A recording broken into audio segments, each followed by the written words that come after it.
বেডরুমে এসে দরজা বন্ধ করে প্রতিমের চোখটা গেল গুঞ্জার দিকে। প্রত্যেক দিনের মতোই গুঞ্জার দৃষ্টি নিবদ্ধ ছিল মোবাইলের ওপর। দিন দিন গুঞ্জা ফেসবুক ইন্টারনেটে এতটাই অভ্যস্ত হয়ে পড়েছিল যে কোনোদিন কত রাত পর্যন্ত গুঞ্জা জাগছে প্রতিম তা জানতেও পারে না। যার ফলস্বরূপ দাম্পত্যের সুখ তো দূর, কথা পর্যন্ত কেউ কারোর সঙ্গে সেইভাবে বলেনি।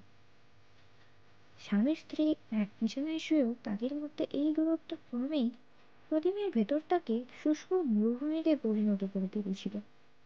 সারাদিন যদি অফিসের ব্যস্ততায় মানসিক বিঘ্নতার পরে যখন সে তার ক্লান্ত অন্তরটা এড়িয়ে দিতে চায় গুঞ্জার অন্তরে, তখন গুঞ্জা কিনা মেতে থাকে কৃত্রিম দুনিয়ার পাতায়।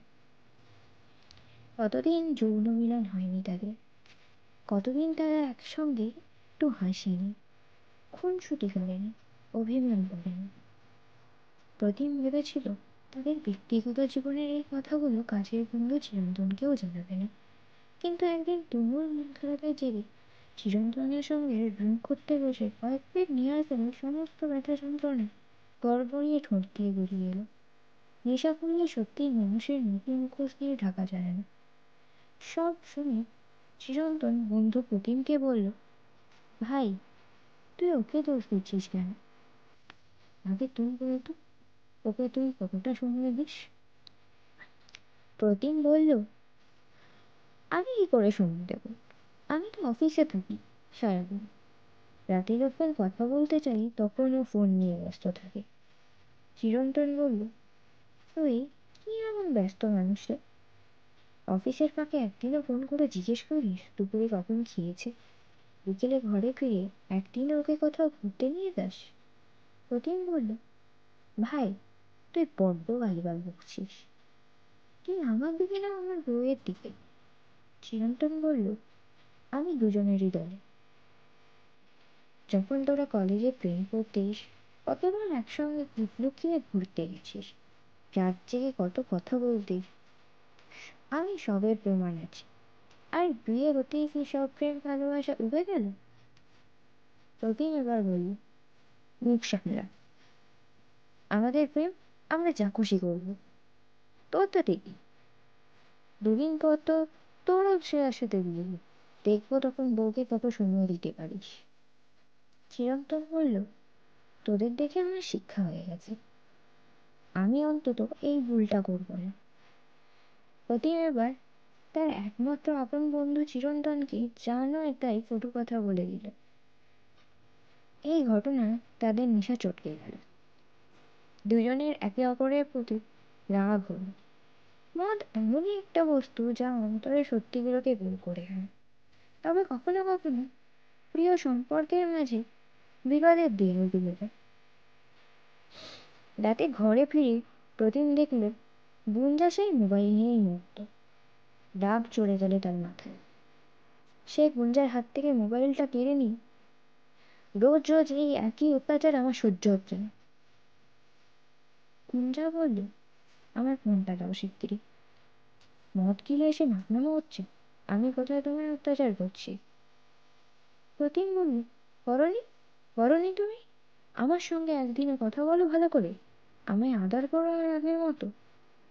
গুঞ্জা বলল, তুমি নিজেকে জিজ্ঞেস করো ঠিক করছো কিনা। প্রতিম বলল, কেন, আমি তোমার কি ক্ষতি করেছি? ভালোবেসেই তো তোমায় বিয়ে করেছিলাম বলো। গুঞ্জা বলল, বিয়েটা শুধু তুমি আমায় ভালোবেসে করোনি, আমিও তোমায় ভালোবাসি বলেই সম্মতি দিয়েছিলাম। বিয়ের পর আমি আর তোমার ভালোবাসা দেখতে পাইনি জানো। বদলে গেছো তুমি প্রদীপ। প্রায় মাঝরাত্রির অবধি তাদের জীবনের মনোরঞ্জনা চলল। অনেক দিনের জমে থাকা মেঘ তো, বৃষ্টিপাতটাই কম হলো না, দুজনকে কাঁদতে পর্যন্ত হয়েছিল। পরদিন সকালে প্রতিদিন চোখ দুটো থেকে ঘুম সরে যেতেই আগের দিন তার আচরণের বিষয়ে মনে পড়তে লাগলো।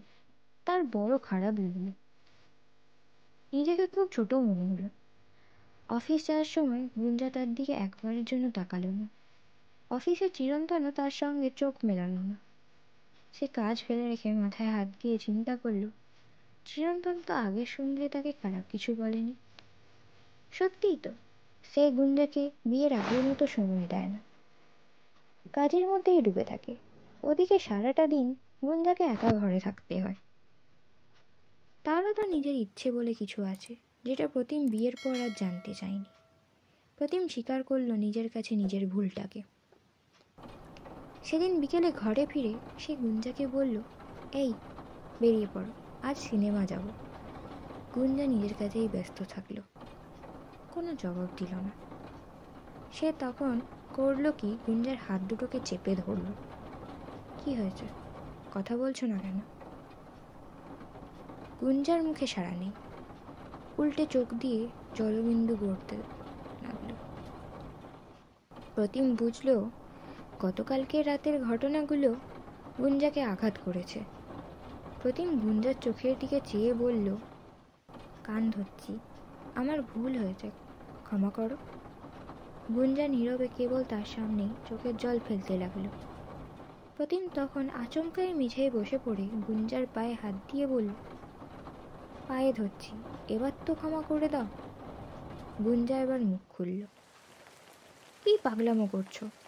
আমি যদি রাগই করতাম তাহলে আজ সকালে এই ঘর ছেড়ে চলে যেতাম, কিন্তু তুমি কাল বড্ড খারাপ ব্যবহার করেছো, আমি আশা করিনি। কথাটা বলেই প্রতিমের হাতের সামনে থেকে নিজের পা দুটো সরালো। প্রতিম দাঁড়িয়ে গুঞ্জার গালের ওপর থেকে জলবিন্দুগুলোকে আঙুলের ডগা দিয়ে মুছে ফেলে, প্লিজ, আমি সত্যিই ভুল করেছি, আর কখনো তোমায় দুঃখ দেব না, একবার, প্লিজ একবার সুযোগ দাও। গুঞ্জা বলল, তবে একটা কথা দাও আজ আমাকে। প্রতিম বলল, বলো, যে কোনো কথা রাখতে আমি প্রস্তুত। গুঞ্জা বলল, আর কখনো মদ ছবে না, কথা দাও। প্রতিম তখন গুঞ্জার গালের দিকে হাত বাড়িয়ে দু হাতে গালের উপর হাত চেপে ধরে চোখের উপর চুমু খেয়ে বলল, তোমার এই চোখকে দিব্যি করে বললাম, কোনোদিন আমি এই চোখ দিয়ে জল ঝরতেও দেব না, আর কোনোদিন ওই মদকেও ছোব না। গুঞ্জার ঠোঁটে এবার হাসি ফুটে উঠল। সে আগের রাতে ঘটনাগুলো ভুলে গেল, কারণ তার বিশ্বাস ছিল প্রতিমা বাধ্য হয়েই আগের রাতে নেশা করে ঘরে ফিরেছিল, কারণ আসলে সে ভালোবাসা চায়। প্রতিম গুঞ্জাকে নিয়ে সিনেমা গেল, শপিং করতে গেল, বাইরে ডিনার করলো। বহুদিন পর রাতে তাদের দুটো ক্রমশই গন্ধ হারানো শরীর তুমুল আদরে লিপ্ত হলো।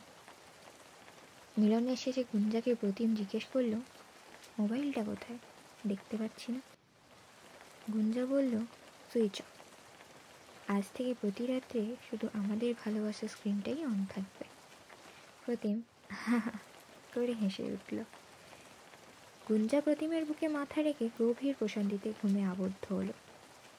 পরদিন অফিসে গিয়ে মুখে কোনো শব্দ না করে চিরন্তনকে সবার সামনে জড়িয়ে ধরে, ভাই, আই লাভ ইউ ভাই। চিরন্তন প্রতিমের বন্ধন থেকে নিজেকে ছাড়াতে ছাড়াতে হাত পাত ছুঁড়ে দাঁত চেপে শক্ত সুরে বলল, ভাই, যা তা করে বলার সময় মনে থাকে না, এখন ভাই বলা হচ্ছে। প্রতিম বলল, আরে রাগ করিস কেন, আচ্ছা চল, সবার সামনে আজ আমায় অপমান করে নে, তাহলে শান্তি হবে তো।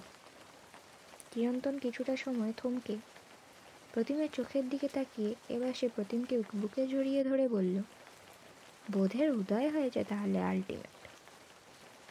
প্রতিম বলল, তোর মতন একজন হারামি বন্ধু থাকলে কতদিন আর অন্ধকারে থাকবো বল, তোদের বিয়েতে আমি আর গুঞ্জান নাচবো কিন্তু।